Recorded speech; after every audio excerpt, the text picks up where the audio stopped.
Yeah, let's do it. Sanders patiently running. Sanders good cut. And another block. Sanders still going inside the 40.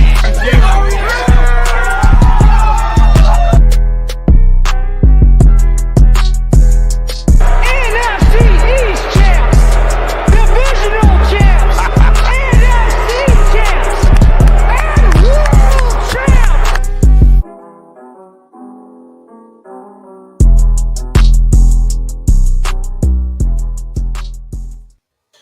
Good afternoon, everybody, and welcome to a playoff edition of the Kelly Green Hour. As your number one, or as your top seeded Philadelphia Eagles are set to face the sixth seeded New York Giants, who are coming off of a 31-24 upset over the fraudulent Minnesota Vikings. I, for one, did pick the Giants to win that game because I never had any belief in the Minnesota Vikings. I'm your host, LJ Harrell, and as always, I'm joined by my co-host, Connor Donald, as we are doing our show a little out of turn, as we usually do it on Fridays, but it's been a chaotic week, and with the Eagles playing on Saturday night this week, we wanted to make sure we got this in. So we're here today. Connor, how you been?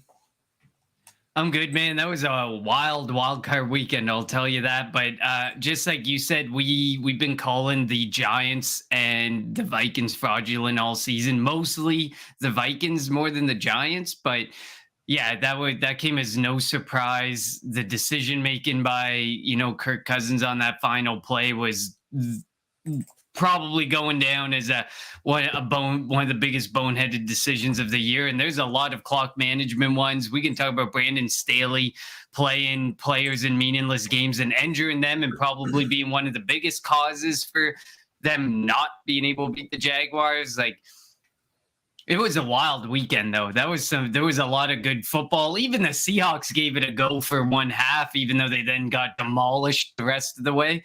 And the only disappointment was that the Dallas Cowboys won. That was a bit of a disappointment.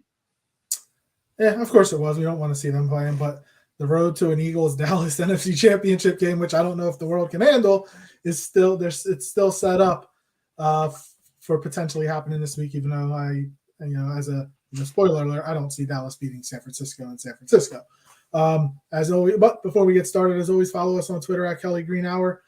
Follow Connor on Twitter at Connor10. Follow me on Twitter at LJ54. Follow the Painted Lines on Twitter and YouTube at the Painted Lines, and follow Edge of Philly Sports on Twitter, Facebook, and YouTube at EOP Sports or Edge of Philly Sports.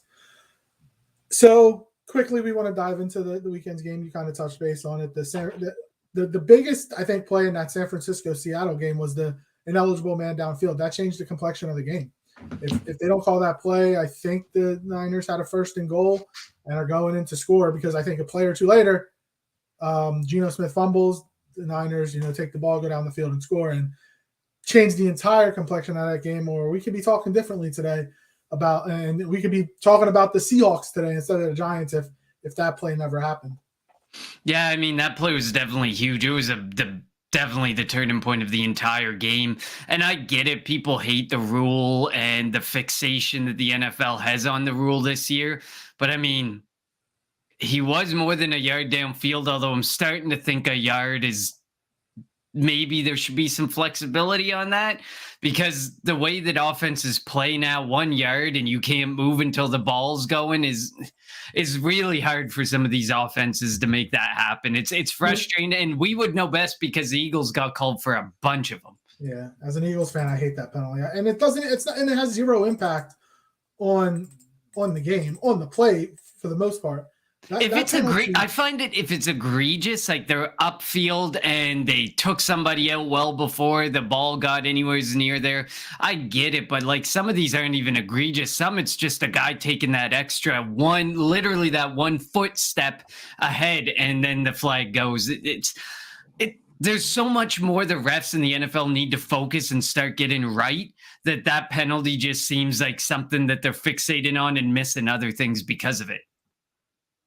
Yeah, and again, as an Eagles fan, because we've seen that penalty time and time again, it's stupid, especially when it's on the other side of the field. It has zero impact on the play. The night game on Saturday, the Chargers had a 27-0 lead, I think, on the Jacksonville Jaguars, and Dougie P being able to come back. He went for 2 after Bosa had a penalty, and we know that he, what we called him. What did we call him in Philly? Big balls Doug. Not a surprise that he went for 2. And then on that 4th down play, setting up like they were going to go for a QB sneak and with I guess what we call a wishbone formation in the backfield and handing it off to Travis Etienne to go to the right side and get the 1st down, which allowed them to kill the clock more and kick the game-winning field goal as the Jaguars came back to win 31-20. And then we get that Dougie P. Andy Reid matchup this weekend. So it's kind of a Philly flair in that game. Yeah, I mean, I'm happy for the Jags. Listen, the Chargers, and what did I say last week when I picked the Chargers? And this was prior to the injury. I did pick Jacksonville, just saying. Yeah, but it was also prior to the injury to Mike Williams. Say the injury to Mike Williams happens, I don't necessarily know if I'm able to pick the Chargers, even though it looked like they were going to take the game and they would dominate in the game. But at the end of the day, the Chargers are one of the most unlucky teams in the league. They find ways to lose. The last 5 years, it must be excruciating to be a Chargers fan. Injuries, bad luck, terrible coaching decisions. However, whatever you want to call it, whatever you want to blame for it, they are doing everything to lose games versus win games. And I just don't envy being a Chargers fan right now. But that was an impressive game. I love Doug Peterson. I wish he didn't go. So I think a lot of us wish he didn't go the way that he went. But at the end of the day, we're not going to take it back. We like Nick Sirianni too, but we love Dougie P. The love will always be there for Dougie P, no matter, as long as it's not a Jags and Eagles Super Bowl. And even then the love's probably there, but sadly we're going to have to say, Doug, we want you to lose, obviously. Well, I mean, we had the love fest with Doug Peterson earlier this year at the Eagles and Jaguars played.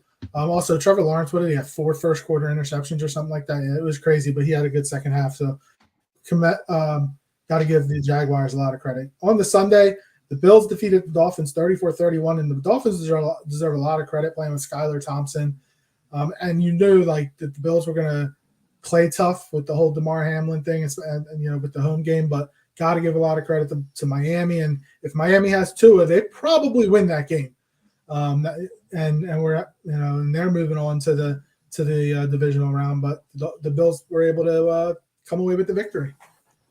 Yeah, and I mean, we're going to talk about the Ravens and Bengals in a second too, and that's the biggest thing. That's why I don't trust divisional matchups. I don't think the Giants are going to be a walk in the park this week as much as I want to think it, and it looks like it, and on paper, everything feels that way.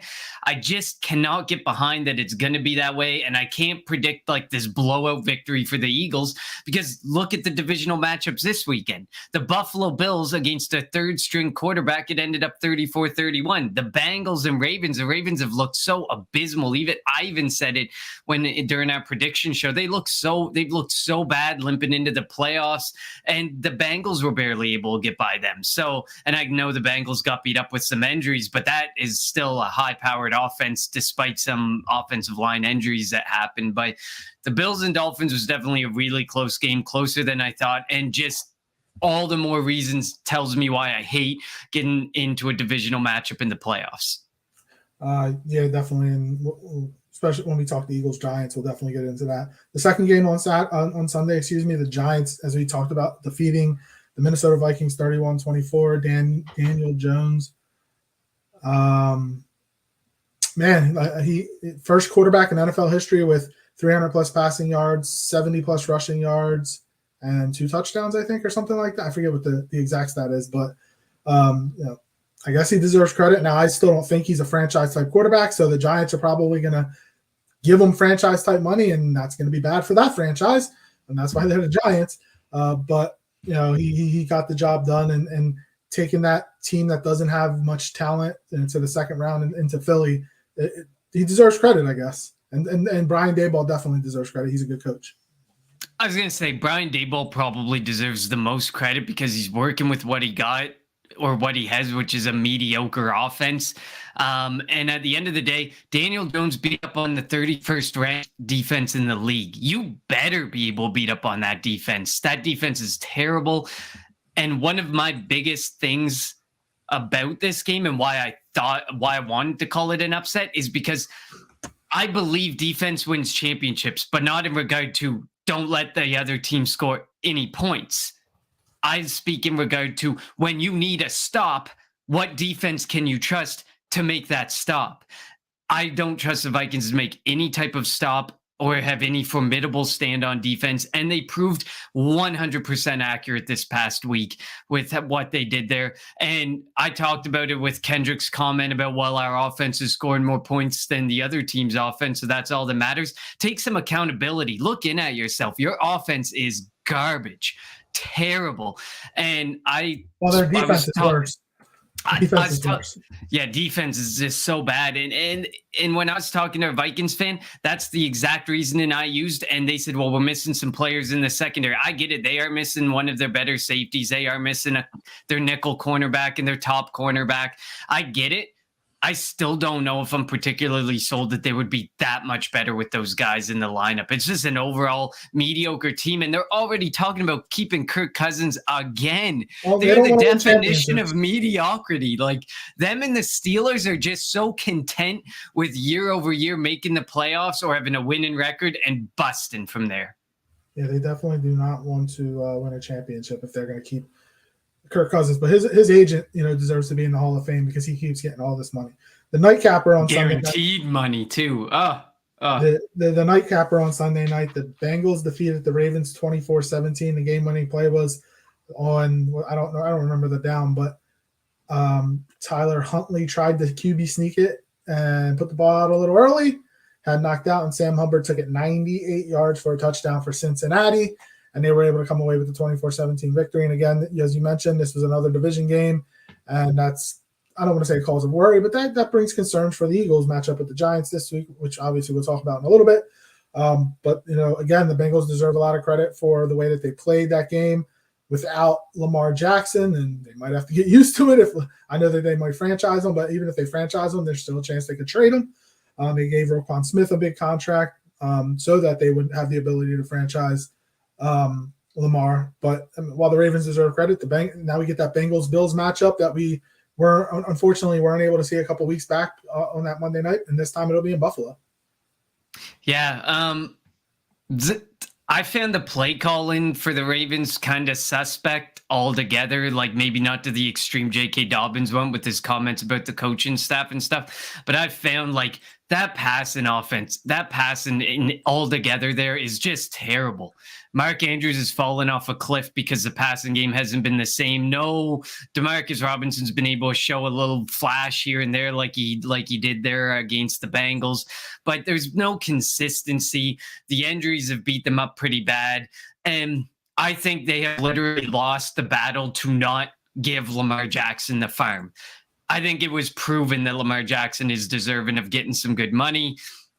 And a lot of agents are going to look at that Deshaun Watson contract, and a lot of teams are going to look at that Deshaun Watson contract. Agents and players are going to love it. Teams are going to sit there and curse the Cleveland Browns out for why would you ever do this and put us in this position? Because the guaranteed money for quarterbacks is going to go up and up and up. And eventually, at some point, almost all quarterback contracts are probably going to be fully guaranteed. Like, you're getting to a point where it's going to be very hard. If that's your guy, that's your answer, your franchise quarterback, you're just going to have to dole out the money and figure out what to do elsewhere. But, I mean, Lamar Jackson can sit there and say he's definitely earning his money without even being on the football field because his offense has looked really bad without him. And it definitely has. And Mark Andrews hasn't looked good, and I know they don't have receivers. They have to try to get him if Lamar's back, try to get him a receiver to help the offense. And then on Monday night, Dallas unfortunately beat Tampa 31-14. Even though Brett Maher missed 4 straight extra points, which was ridiculous. I don't think I've ever seen that happen. I know for a fact I've never seen that happen. And Tampa looked like an under 500 team. They look like a team that shouldn't have been in the playoffs. And we just got to figure out what the heck's going to happen with Tom Brady. Yeah, but then Byron Leftwich got fired today. It looks like, Tampa's starting to clean house. They're probably going to have to start looking towards the future and life after Tom Brady. I just don't know, like, even if you get some of these injured players back that were missed a lot of this season, I don't even know if I can confidently say that Tom Brady's going to want to stay there. Like, you got teams that are interested, like the Titans could be a Tom Brady away from, 3 or 4 extra wins. I don't know about the Raiders. They're the ones that got the bottom of the heap. It goes San Fran. Of the three interested teams, San Fran, Tennessee, and the Raiders. That's the order I would I pick would rather go to because the Raiders than Tennessee. Tennessee has no receivers. They're just no. I'd rather throw to Devontae Smith or Devontae Adams and Hunter Renfrow and Darren Wall. Like I'd rather throw to them than throw to Treylon Burks. Like so, I while San Francisco is because he's from that area, that was his favorite team growing up. That's probably the top of his list. I think the Raiders and with McDaniels being there, and he has a relationship with them. That would definitely be ahead of Tennessee in my book. And one of the things about San Fran that gets me is this whole Trey Lance situation. You have so I get it. He hasn't played a whole lot of football, but he has not looked good in the system. You just watched Jimmy Garoppolo look really good in the system. You're watching Brock Purdy look like a damn MVP in the system, and you haven't been able to figure it out in the system and with some of the weaponry. And now they're still in the market for quarterbacks. That's what gets me. You traded 3 first-rounders to get the opportunity to draft Trey Lance, and now we're sitting here, and they're going to be in the quarterback market, or they're heavily considering being invested in Tom Brady, at least. Maybe not the whole market, but Tom Brady at a minimum they want to be in on. That, to me, I just can't believe it. All those first-rounders traded, all that value traded, and they haven't been able to figure out if Trey Lance is a guy entering year 3 when Brock Purdy looks a lot more like the guy, and that is so scary to say. Well, we'll figure out if Brock Purdy really is that guy. You know, he has a couple of big, tough matchups potentially coming up. I mean, I still think Dallas is a little overrated, especially defensively. I don't think they're as good, and I think that what Shanahan can do is going to be able to exploit kind of the Dallas's defense. And then if he has to come to Philly, you know, trying to win that game on the road at the Link, will definitely be a lot of fun. All right, so that's kind of the quick wrap up of the Super Wild Card weekend, and now we have the divisional weekend coming up. Let's jump right into the Eagles Giants, and then we'll quickly touch base and give our predictions on the other 3 divisional games. But this is the Eagles' second consecutive game against the Giants. Obviously, the Week 18 matchup, and then having the bye last week. While the Eagles did win both of them, I don't really count Week 18, A, because the Giants played nobody, B, the Eagles had a very vanilla offense. We want to go back to December, the Week 14 game, when the Eagles were healthy. For the most part, the Giants had their starters. I don't think Adoree Jackson or Xavier McKinney played in that game, but they'll be back this week. That's going to, be big, I think. The Giants are the Giants. I don't want to say the Giants have a lot of momentum because they were 2-4, 2-6 down the stretch. So it's not like they weren't playing at a hot pace. But being able to go on the road in the playoffs as a young team with not a lot of talent, that gives them a little bit of momentum. And the Eagles haven't played their best game since I think that Week 14 game against the Giants. So while the spread I think is pointing the line is saying, this is an Eagles line. They're 7.5 point favorites. Like you mentioned, divisional matchup. We saw it last week with the Bills, Dolphins, Bengals, and the Bengals, Ravens. It's going to be anything but a cakewalk for the Eagles. Yeah, and as you mentioned, they're really inconsistent. They haven't won back-to-back games since October. The last time they won back-to-back games was when they went on that streak of beating the Bears, the Packers, the Ravens, and the Jags. And then since then, it's been loss, win, loss, loss, tie, loss, win, loss, win, loss, win. So they can't put together back-to-back games worth a damn. And that's not to discount, because I hate to discount. It's still a divisional matchup. They're still good. Saquon's still good. Daniel Jones is able to pull some stuff out of his hat. But they're very inconsistent, and that would be tough for them to overcome. The thought of having to win back-to-back games for the first time in months, and there's no better time to do it. But can they do it is a real question, because just as they look statistically, they're a very inconsistent team. They're a very middle of the road team. They look like a deer in the headlights week in and week out. And sometimes they're able to salvage it, and sometimes they're just not able to salvage it. So it'll be interesting to see what happens. But no matter what, I feel like it won't necessarily be the play of the Giants that differentiates how this game goes. I think it's going to be about the coordinators, like we've talked about week in and week out. What defensive coordinator, what offensive coordinator are we getting? Who's going to be, what type of play calling are we getting from this Philadelphia Eagles staff? Because it's been very worrisome and very inconsistent since that Chicago Bears game. So when it comes to the Giants, we know that on the defensive side, Wink Martindale's going to blitz. I think Dexter Lawrence had the most sacks for them with 7.5, I think maybe, as an interior guy. But while they have Kayvon Thibodeau, he only had 4 sacks, and his big game was against Washington a couple weeks back. So what they did in that Week 18 matchup in Philly against Jalen Hurts coming back, even though again it was vanilla, Jalen Hurts wasn't trying to run and get hit.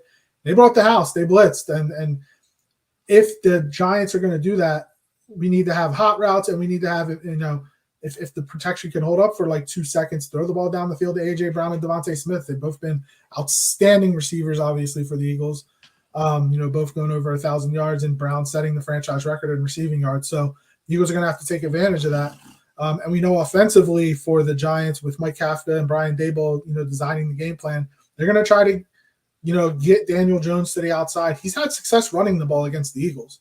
And we know how the Eagles are when it comes against running quarterbacks, and their run defense really hasn't been that great. And if you remember the Week 18 game when it was all backup, second and third stringers for the Giants, they still were able to run the ball all over the Eagles starters. So it's going to be key for the Eagles to. They're going to be seeing Saquon Barkley. They're going to be seeing Matt Breida. Like, you have to be able to control the gaps and not allow them to get into the open field, because if the Giants are able to employ the game plan that Washington had in the Eagles' first loss, or the Saints had in week 17, run the football, control the clock, force turnovers, and not allow Jalen Hurts and that offense onto the field. I mean, a game that probably shouldn't be that close and out of question going into the fourth quarter could be, and that's when the underdog team thinks that they have an opportunity to come away with a victory in a game they shouldn't win. Yeah, absolutely. I mean, it's clearly shown that, the blueprint exists for the way to win, and that's keeping Jalen Hurts, that's keeping the Eagles offense off the football field and control that time of possession. It continues to be a big thing, is controlling that time of possession and being able to take complete advantage of the defense and what the defense is willing to give you, because a lot of quarterbacks have taken advantage of that against us. It doesn't have to be pretty. They don't have to make these big 20, 30-yard plays. If you can take 5 yards here, 5 yards there, control the time of possession, make easy to achieve third downs, then the game can get out of control very quickly, just like we saw in the Washington Commanders game, just like we've seen in recent games for Philadelphia. And it sucks to see it that way, and to see that it can be that simple. But especially when you're like an underdog like the Giants, who are 7.5-point dogs, they're going in basically being given no chance by Vegas, basically being given no chance by a lot of the national media. At the end of the day, they do still have a chance because they have played us 2 times. They got lots of tape. While one time may not fully count, they got lots of tape to look at. They got lots of ways that they can say, this is how we're going to attack this defense. This is how we're going to attack this offense. And like you said, the blitzing, there's definitely it may take away a tight end, because you may need that extra person to help block, because we know Lane Johnson is not 100%. While apparently he's looking really good in practice, and he's going to give it a go. He's going to give it his all, obviously, as he's been rehabbing the last 2-3 weeks to get ready for this. We do still have to remember he's not 100%. He is in a position where as soon as the season's over, he's going under the knife and getting a surgery. So at the end of the day, playing through something that you require surgery for is clear that somebody is not 100%. So you might have to provide some support there. Hopefully Jordan Mailata and Landon Dickerson can hold up. Definitely the middle of that offensive line has to hold up, because Dexter Lawrence was an absolute monster.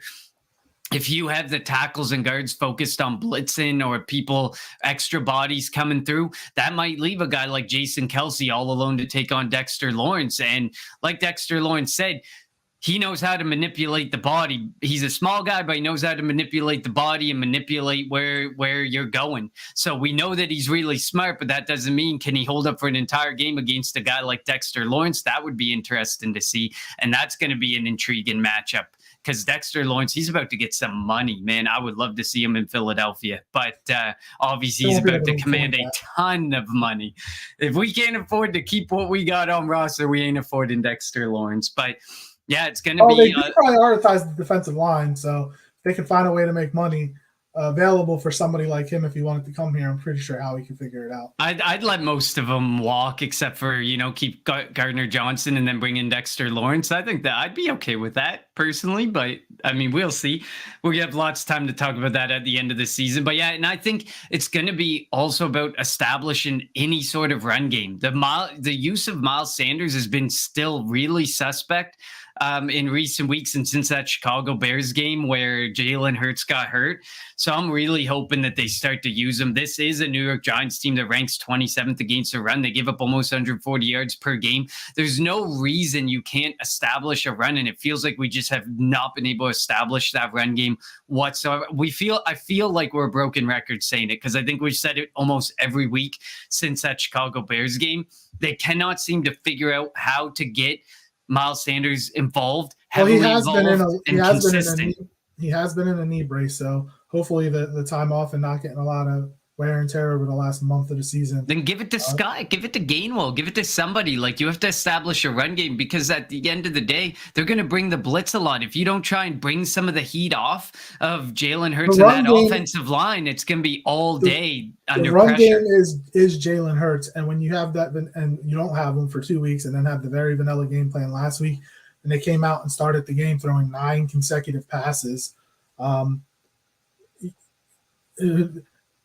That's what I don't know. I guess maybe they wanted to get Jalen Hurts into rhythm. When it comes to Boston Scott, I'm not a Boston Scott fan. He's only good against the Giants, so we'll probably I already put him up in a parlay.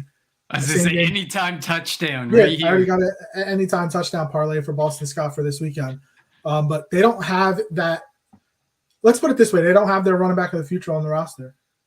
Miles Sanders wants to come back, but I don't think he comes back. If they draft one, it'll be second or third day. Like, I would love a Jahmyr Gibbs. I think the thing that can help the Eagles when it comes to the running back position is that it's going to be flooded this offseason, that they might be able to get somebody to come back. I mean, Miles can potentially come back for cheap because he won't garner the money he thinks he's going to garner, or they can get somebody else. A Tony Pollard type of guy that will come in, but he was expecting this big contract, didn't get it because, again, with the backs in the draft and the free agent class of running back being really huge, that they'll be able to get somebody with a decent enough skill set that can mesh with this offensive line and with Jalen Hurts, and they won't have to pay a lot of money. The Eagles are a franchise that's not going to, again, all these mock drafts with the Eagles at the 10th pick taking Bijan Robinson is not happening. They will never, ever, ever take a running back in the top 10 or potentially not even in the first round, let alone the top 10. If their second pick's at 31, their second first round pick's at 31, maybe. But Gibbs isn't just a receiving back. Gibbs did it all at Alabama. He was able to run it, pass. Gibbs he's I think the number two running back in the draft, and I would take Gibbs over Robinson, but that's just me. Especially he doesn't have that wear and tear that Robinson had at Texas. And don't get me wrong, Allison, Boston Scott's going to probably make the roster next year. They seem to really like Boston Scott. He's kind of showing a bit of a value at, returning kicks, but I mean, we still need to address kick punt returner this offseason. That's a gimme. But yeah, like at the end of the day, I agree with you. I think I was talking in one of our TPL group chat saying I love looking at mock drafts and seeing running backs and linebackers to the Eagles because I can say this mock's wrong, this mock's wrong, this mock's wrong, this mock's wrong, because it's so easy. It's like these people have not watched Howie Roseman over the last 5 years. Running backs and linebackers in the first round are not his thing. Even on day 2, sometimes you're looking at a stretch to see a running back or linebacker go. That's how little they value the position. And with the offensive line that we have, you don't have to value the running back position extremely high because like we've said over and over, anybody's going to be able to run behind that offensive line. They open up massive holes. They clear the path for you. They give you 5 yards before you even get contact against you. So at the end of the day, you can run behind that offensive line. You don't have to put a lot of value in. And like you said, I think if you wait it out, you take a day 3 running back, and then you go to the right, and then you look at you wait for the guys who were expecting big money, didn't get big money, and you can get a good value on a running back. I think that we aren't going to see the running back, the true number 1 RB on this roster, until I think well after the draft. I think as things start to settle down and people's values start to come back to earth and agents start saying, okay, we got to get you somewhere, that's when Howie's going to make his magic work, and he's going to make one of those big deals that Howie makes in the offseason. There's just no value in the RB position here.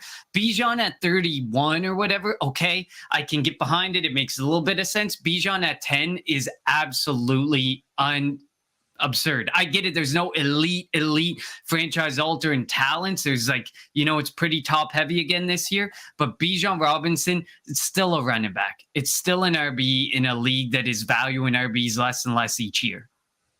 Yeah, the Eagles will go offensive line or defensive line at 10 before they take a running back, and that's the biggest guarantee in draft history. They won't take a running back at 10. They'll probably trade back if the guy they want, drops there. I'm starting to think that too. Yeah, but let's not talk about the draft yet. We want to at least get another couple of games out of the season before we worry about the draft. So offensively for the Eagles, or actually, my worry this week when it comes to Gannon and Steichen, and I shouldn't be worried, but they've had all this talk of, or all these interviews for head coaching jobs that I don't know. They can say it all they want in press conferences that their focus is on the New York Giants. Their focus is on the New York Giants. But in the back of their minds, their focus could be, I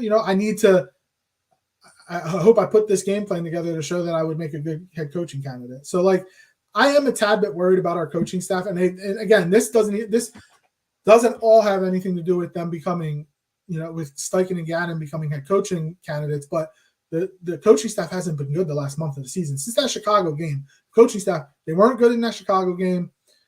They were pretty good except that 3rd and 30. In the Dallas game, that was more of a Gardner Minshew having a bad game. That's why they lost that. They weren't good in the Saints game, and it was very vanilla in the Giants game. So the Eagles coaching staff is a big question mark for me when it comes to the preparation and going into this game on Saturday night. Absolutely. No, I agree. And the fish hobby here said news. If I'm prepared to say the game won't be close, but what are your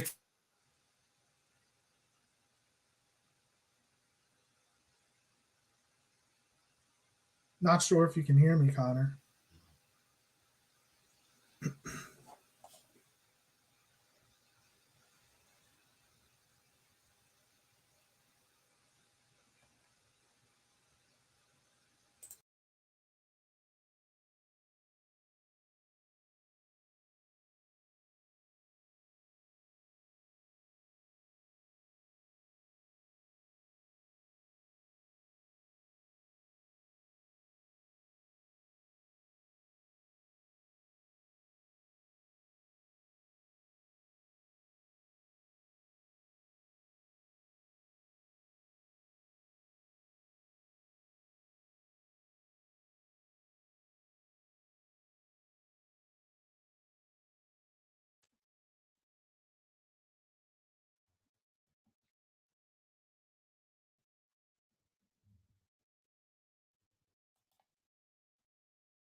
Hey, Connor, sorry about that.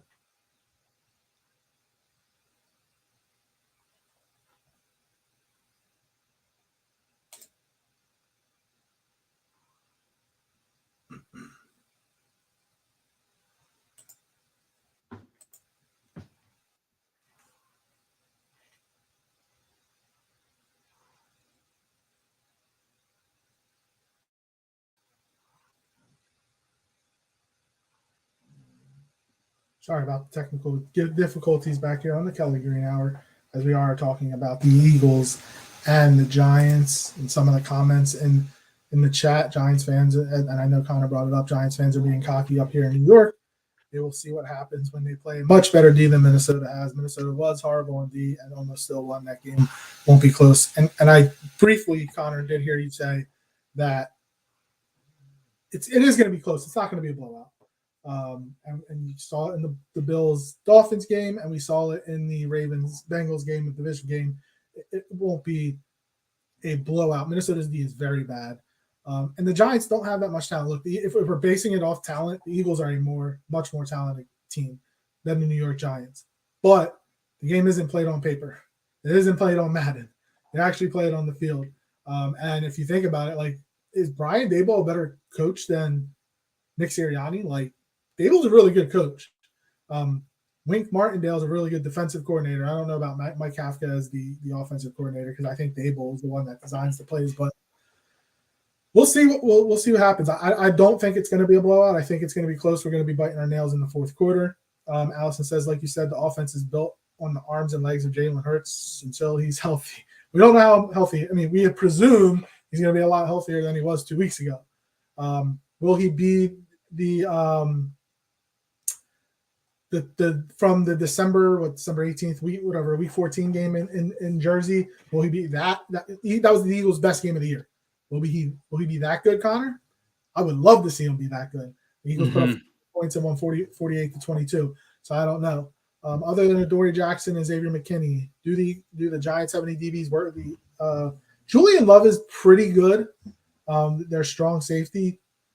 I think he's decent. Like, he's not all world, but he's good. And I know he had that bad play against in that Eagles game in Jersey where Devontae on fourth and 6, they threw it up to Devontae and Julian Love went for like the interception instead of the kill shot and missed it.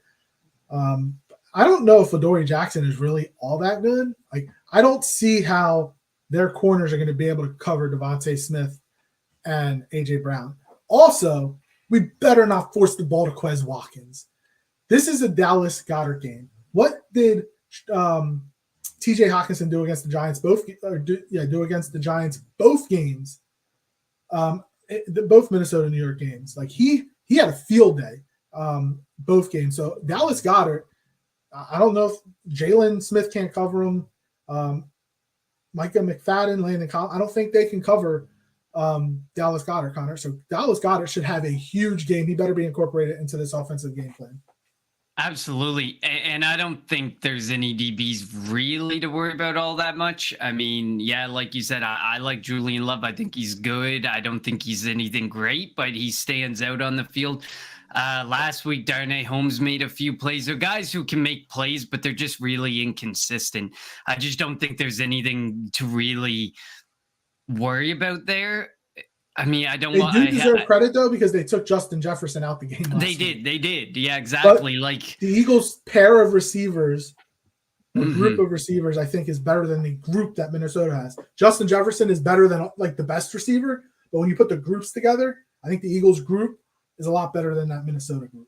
Absolutely. I agree. Like, you can sit there and say Justin Jefferson's better. Yeah. But when you're playing the receiving game, look at how much dividends it pays to have two wide receivers who can do their thing, two wide receivers who can work together, plus a guy like Dallas Goedert underneath. Hawkinson, like you said, he feasted. He had a great game, but Justin Jefferson got shut down. Adam Thielen was almost non-existent. KJ Osborne had a pretty bad drop, but he wasn't what he had been in prior weeks. Like, consistency is definitely a key, and Philadelphia seems to have had more of that consistency other than like Minnesota. We saw Justin Jefferson get shut down against Philadelphia too. It feels like this receiving core just has more of that consistency to it, especially with Dallas Goedert back. I mean, Dallas Goedert was only back for that 1 week, maybe 2 weeks, and I don't think we really got to see him get fully involved and immersed in those couple of games. So now I think we're going to see him get even more immersed, especially after you saw last week, like you said, TJ Hawkinson feasting on guys like Jared Davis, Jalen Smith. And then you just got guys like Adoree Jackson and Julian Love who would cover, and they're just not these huge coverage guys or guys who are going to be able to handle someone like Dallas Goedert. So no, I don't think there's any DBs to worry about. Defensively, I don't think there's any matchup that is I would sit there and peg it as a win for the New York Giants. The matchup where they could win or where they have the opportunity is probably going to be their defensive line. They're blitzing up against our offensive line because that's what's going to be interesting, and making sure that some of those games again with when we had Gardner Minshew out there was no extra help given to the offensive line. It was pretty much 5 against whatever the 4 and whatever pressure came. And I feel like you got to protect Jalen Hurts a lot more because you can't have him going down or taking some big shots. While he's back at practice 100%, I do have my concerns that he may not be 100%, and you don't want him taking any big shots or unnecessary shots if you can help it. Allison says, is Josh Sweat healthy? What do you think? He's practicing. I know he's been a limited participant, and he says he's going to play. So, I mean, that'll be a nice getting him back. In the Giants, that last game against their backup offensive line, while I think they had a couple of sacks, it just didn't feel like they got any pressure on Davis Webb. So it's going to be key to try to get pressure and force the ball out of Daniel Jones' hands early if they're going to throw it. So having Josh Sweat back is going to be vital to the defense. Yeah, I think giving Josh Sweat back is huge no matter what. Like, even it's a body to account for. It's a fairly consistent body to account for the offensive line. He's somebody that even at 80% or 70% is probably better than 100% Robert Quinn at this point. Robert Quinn's been abysmal. He's terrible against the run. He hasn't been producing much for pressure. So any type of consistent play off the edge is going to be huge. And hopefully it was just kind of like the shock of the hit and stuff, and it's not like a major injury. Hopefully it was just kind of like a shock type situation, knock the wind out of you type situation, and he just took a few weeks off, and he's top and he's better. He's going to be close to 100%. Do we have any RBs or tight ends that are good at pass pro? Dallas Goedert is good at pass protector. Dallas Goedert's good. He just can't stay there long. You want him out there in the route. Exactly. Like if he's bumping and grinding and just kind of giving that extra half second to 1 second that might be necessary for Hurts to make the decision, throw the ball, fine. But you can't have him standing there going to war as a 6th man on the offensive line. That's more of like a situation where you're probably going to have Jack Stoll. Like, honestly, if you have to take Quez Watkins off the field to make sure you have 2 tight ends and one stays at home and the other goes out, Dallas Goedert, Devontae Smith, and A.J. Brown are going to do way better than having 3 wide receivers and a tight end out there and no extra body to support the offensive line, I think, personally. That's just my take on it. It's not a matter of do we have any RBs or tight ends that are good at pass pro. It's about leveraging any type of extra added time you can give Jalen Hurts. If it's just a bump, just like a pick type situation, just something to give some added time to alleviate some pressure, even if it's just for 1 second, just that extra time to make the decision. And yeah, running backs, like, I mean, I would probably say Kenneth Gainwell might be the best pass pro one, but you don't want him out on the field a lot. I don't think but like, you don't want a running back or a tight end staying at home just to help the offensive line, unless it's Jack Stoll and you have like 2 tight ends out there. That would be the only way I could see it. All right. So before we get to our prediction, let's look at the other 3 divisional round matchups. So the Saturday afternoon game, the Jacksonville Jaguars at the Kansas City Chiefs, Andy Reid versus Doug Peterson. In the AFC, the top 4 seeds are all still in it. And then in the NFC, you have the 1, 2, 5, and 6 seeds in it. I'm taking Kansas City. Jacksonville's a good story this week, going from, the number 1 overall pick, or good story this year, going from the number 1 overall pick in that disaster under Urban Meyer last year to Doug Peterson kind of straightening things out and being a great hire for Trevor Lawrence. But I think it ends here, and Andy Reid and the Kansas City Chiefs move on to the AFC Championship game. Yeah, I mean, I think at this point, the teams that are here outside of the New York Giants, I don't find, even the Dallas Cowboys, I don't find this is a surprise now. This is kind of how a lot of people, except for me and you, we drew Green Bay into this picture. But for most people, I don't think that this now, after, as the season has rolled on, that this is surprising what's here. And now, like, I don't really see like a true, like, the Giants over Minnesota, I would have bet whatever money. I would have said, here, take my paycheck for this week and bet it, because that's the type of confidence I had in an underdog last week. I'm not necessarily there with any of these underdogs this week. except like Bengals and Bills we can talk about. But I mean, 5.5 point spread for Buffalo, I feel like that's significant. But yeah, otherwise, yeah, I'm going Chiefs too. The Jags are a feel-good story, like you said, but I think the Chiefs are just too dominant offensively. This is one of those situations where offense versus defense. I think the Chiefs can put up whatever points they need to win the game, and doesn't matter. It could be a game where the over/under is 52. This game could be up there like that, and having two teams scoring close to 30 points. But at the end of the day, I trust Mahomes to get that done. And then let's go to the Sunday game. The first game is the Cincinnati Bengals and the Buffalo Bills. Probably the game of the weekend, I think. They didn't get to finish their game on Monday night a couple of weeks ago. Obviously, we all know what happened there. I'm going to take, and what has a chance to be a classic, I think. I'm going to take Buffalo. They'll win by a field goal late. Give me Buffalo advancing to the AFC Championship game, which will be played in Atlanta, Georgia, between the Chiefs and the Bills. I'm going to go with the Bills as well, and it's solely for the fact that if I were to pick a defense, like I said earlier in the show, to make that much needed stop, I think I trust the Buffalo Bills more than the Cincinnati Bengals defense to make that stop. Sure, go back and say, but look at Huntley. Josh Allen ain't reaching that ball out like Huntley and giving you a chance to make that type of turnover. That's not the type of scenario I think you're going to see with this Buffalo Bills offense. I trust the offense more. I trust the defense more. But that is not to discount Joe Burrow, Tyler Boyd, Jamar Chase, T. Higgins is an absolutely and Joe Mixon is a wild offense, a very good offense, and I think they have an extremely bright future together. I just think I'm giving it to the Bills this year. Yeah, Joe Burrow, his comment last week was, "Our window's open as long as I'm playing." So if they can fix that offensive line, they have, I think, three starters injured on the offensive line, so it's going to be a tough day for that Cincy offense. But I think it still should be a good game. The Sunday night game, the Dallas Cowboys at the San Francisco 49ers. The Niners with the best defense in football. Brock Purdy, the story, I think, of at least the last half of the year since he took over for Jimmy G, the injured Jimmy G. I'm going to take the Niners to win by 10. I'm going to go Niners by 10 over Dallas. Wow.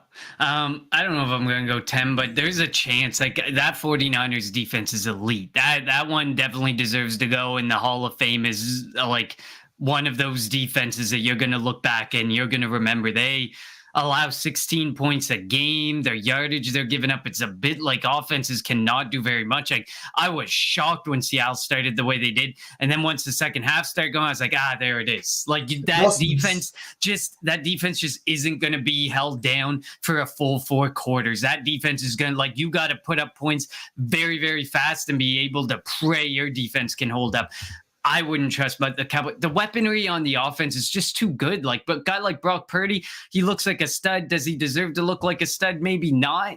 Like, you could argue it's part of the system if you want to argue the system, but you got Deebo Samuel, you got Brandon Ayuk, you got George Kittle, you got Elijah Mitchell, you got Christian McCaffrey.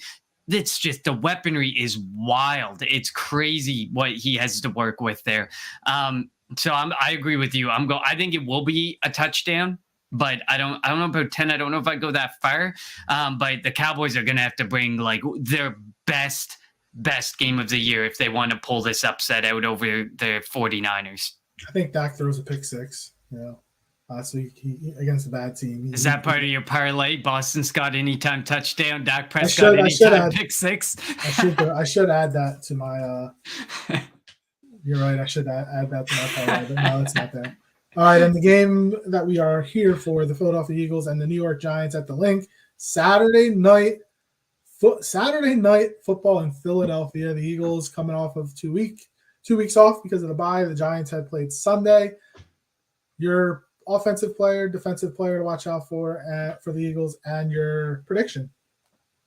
This is what you pay the money for. And my offensive and defensive players to watch are going to be A.J. Brown and Chauncey Gardner-Johnson. This is what these guys Gardner-Johnson hasn't gotten his bank yet, but he's going to get his money. But A.J. Brown, like you said, you're going to have to get that ball out quick because Wink Martindale is going to bring the blitz. There's going to be pressure all night on Jalen Hurts. And Jalen Hurts should not vacate the pocket and go running very often. A.J. Brown is going to be a guy like you could put Brown, Smith, or Goddard into this section. I think all three may go for 100-yard games.